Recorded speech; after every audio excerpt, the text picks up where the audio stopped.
Good day everyone, I'm Teacher Teens and welcome to my YouTube channel.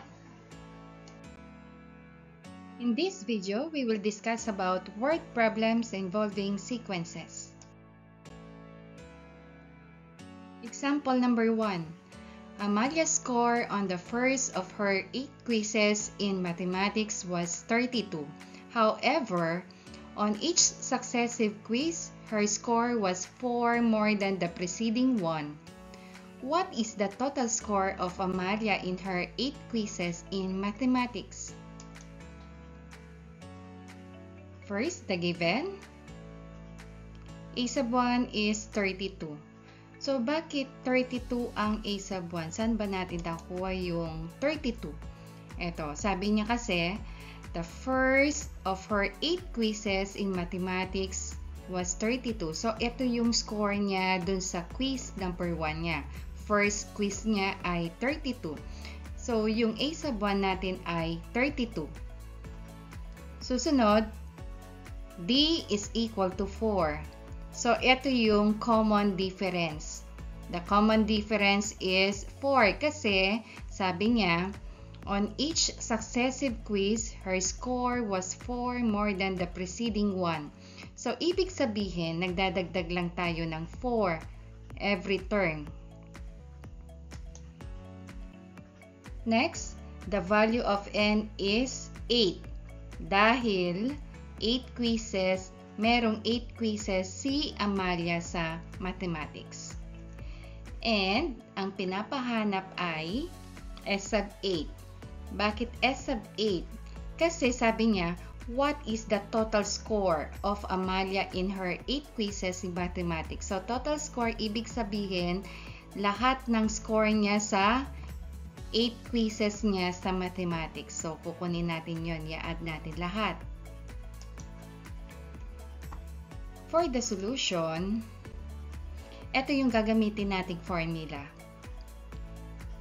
S sub n equals n over 2 times the quantity of 2a squared plus the quantity of n minus 1 times d.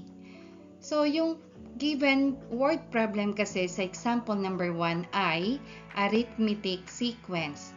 So, bakit siya arithmetic sequence? Kasi, ito yung clue natin. So, 4 more than the preceding one. Nagdadagdag. So, nag-a-add tayo ng 4 every term. So, that is an arithmetic sequence. And bakit ito yung formula na gagamitin natin?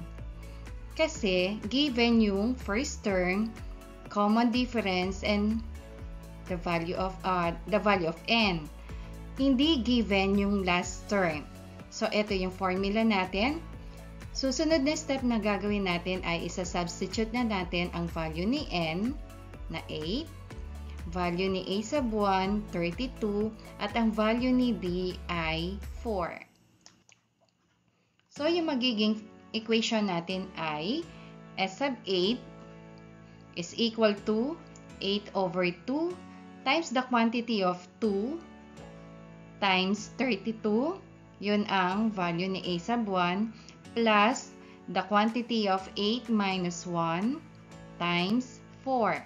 8, yun yung value ni n, at ang value ni d ay 4.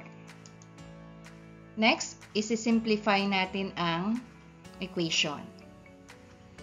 So, yung 8 divided by 2 is equal to 4. Then, 2 times 32 equals 64. 8 minus 1 equals 7. And then, times 4.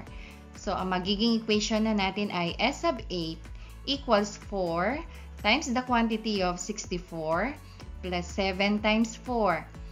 Next step, i-multiply natin yung 7 and 4. So, we have 7 times 4 equals 28. So, ang magiging equation natin ay S sub 8 equals 4 times the quantity of 64 plus 28. Next step ay i-add natin yung 64 and 28. So, magkakaroon tayo ng S sub 8 equals 4 times 92.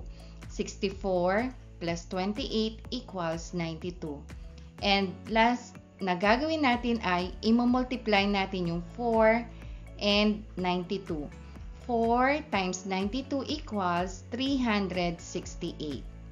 So the value of S sub 8 is 368. So, ang magiging sagot natin sa example number 1, the total score of Amalia in her 8 quizzes in mathematics is 368.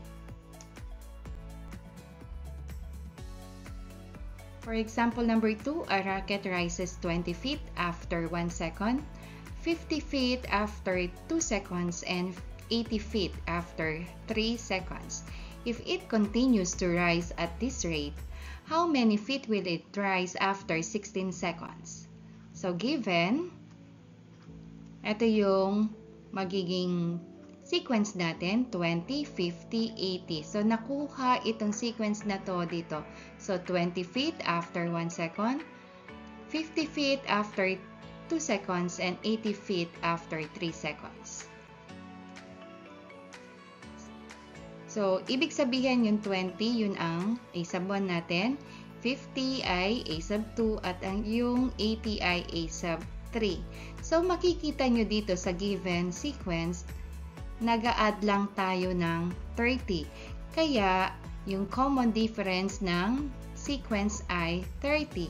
And then, another given, yung value ni n equals 16 kasi pinapahanap sa atin kung gaano na ba kataas yung rocket after 16 seconds. And then, ang hahanapin natin ay yung A sub 16.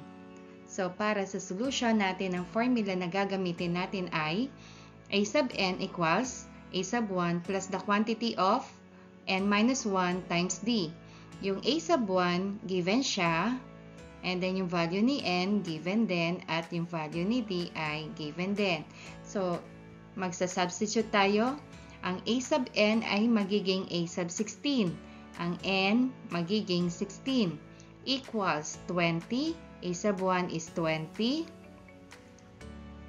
Plus the quantity of 16 minus 1. So, yung n, papalitan natin na 16. And then yung d ay magiging 30. Susunod ay isi-simplify natin to. 16 minus 1 equals 15.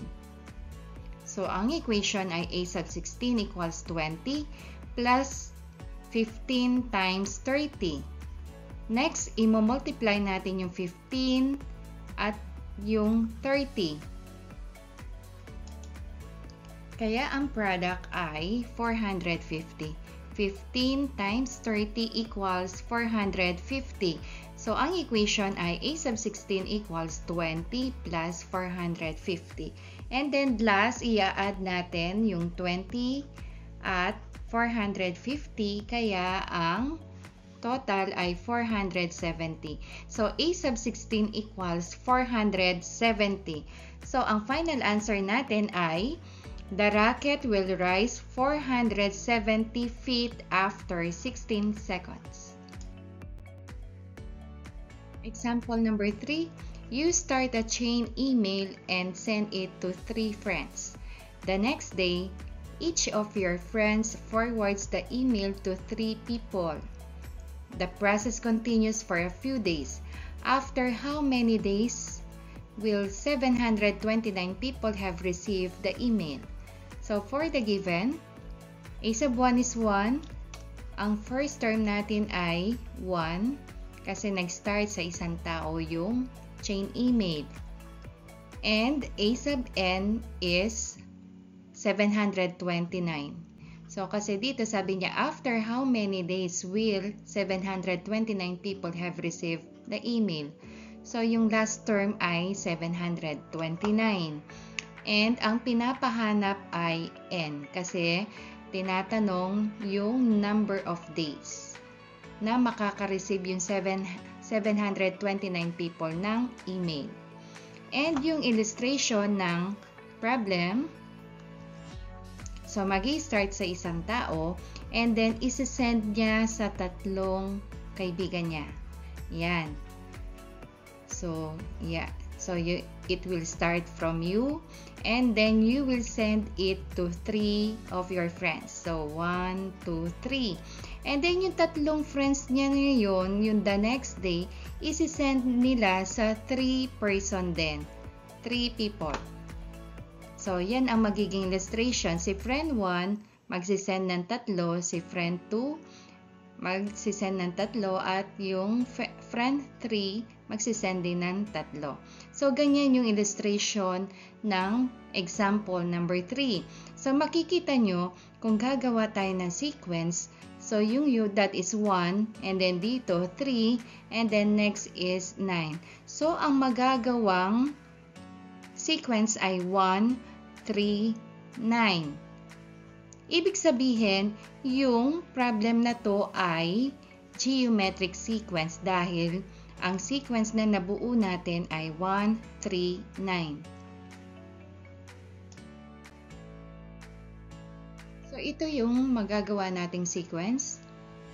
1, 3, 9. So, as you can see, nagmamultiply tayo by 3. 1 times 3 is 3. 3 times 3 is 9. So, ibig sabihin, ang common ratio ng given problem sa example number 3 is 3. And hahanapin natin yung value ni n. So, ang gagamitin nating formula ay a sub n equals a sub 1 times r raised to n minus 1. Ang a sub n, papalitan natin ng 729. A sub 1 is 1 and yung r ay 3. So, ang equation ay magiging 729 is equal to 1 times 3 raised to n minus 1. And then, isimplify natin, yung 729 ay the same as 3 raised to 6. And then, 1 times 3 raised to n is equal to 3 raised to n. So, 3 raised to 6 is equal to 3 raised to n. And then, since pareho na sila ng base ng both sides of the equation, yung 3, tapos dito ang base din ay 3. So, pwede na nating isolve yung exponent. Ang exponent ay 6 equals n minus 1. And then, solve natin yung value ni n. So, you will add 1 to both sides of the equation. Bali, n is equal to 6 plus 1. And then, 6 plus 1 equals 7. The value of n is 7. So, the answer in example number 3, on the 7th day, 729 people will receive chain email. Example number 4, Aling Puring's 24-hour convenience store opened 8 months ago. The first month, she made a profit of 2,000 pesos. Each month thereafter, her profit averaged 15% greater than that of the previous month. How much profit did Aling Puring earn during her 10th month of business? So, given, a sub 1 is 2,000. Yun yung kinita ni Aling Puring dun sa unang buwan. Para sa store niya, 2,000 pesos. And then, ang rate, yung average rate ng kita niya every month ay 15%. And then, kung i-convert natin yung 15% sa decimal, so i-divide lang natin yung 15 by 100. So, that is equal to 0.15, 0.15. And then, yung value ni R, yung common ratio natin ay 1 plus 0.15. Bakit may 1 tayo dito? Kasi, yung a sub 2, makukuha natin ang a sub 2 kapag i-multiply natin yung 2,000 sa 15%, bali yun ang 15% ng 2,000, and then i-add natin dun sa previous nakita niya. Kaya meron tayong 1 plus 0.15, and that is equal to 1.15. Yun ang magiging common ratio natin. Kasi monthly nadadagdagan ng 15% yung kita ng tindahan niya. And then next, hahanapin natin ay ang A sub 10 kasi tinatanong dito kung magkano ang kinita ng tindahan niya sa 10th month. So solution, ang gagamitin nating formula ay a sub n equals a sub 1 times r raised to n minus 1, wherein n is 10, and then a sub 1 ay 2,000, and then ang value ni r ay 1.15. So, ang equation natin ay magiging yung a sub n ay a sub 10 equals a sub 1 is 2,000, and then 1.15 yun ang value ni r, so raise it to 10 minus 1. And then 10 minus 1 is equal to 9. So, a sub 10 equals 2,000 times 1.15 raised to 9. Kukunin natin yung value ni 1.15 raised to 9. So, yun ay 3.51788. So, a sub 10 is equal to 2,000 times 3.51788. So, multiply natin ito by 2,000, kaya ang sagot ay 7,035.76. A sub 10 equals 7,035.76, kaya ang final answer natin, Aling Puring will earn 7,035 pesos and 76 centavos on the 10th month. Thank you for watching. Please don't forget to like, share, and subscribe.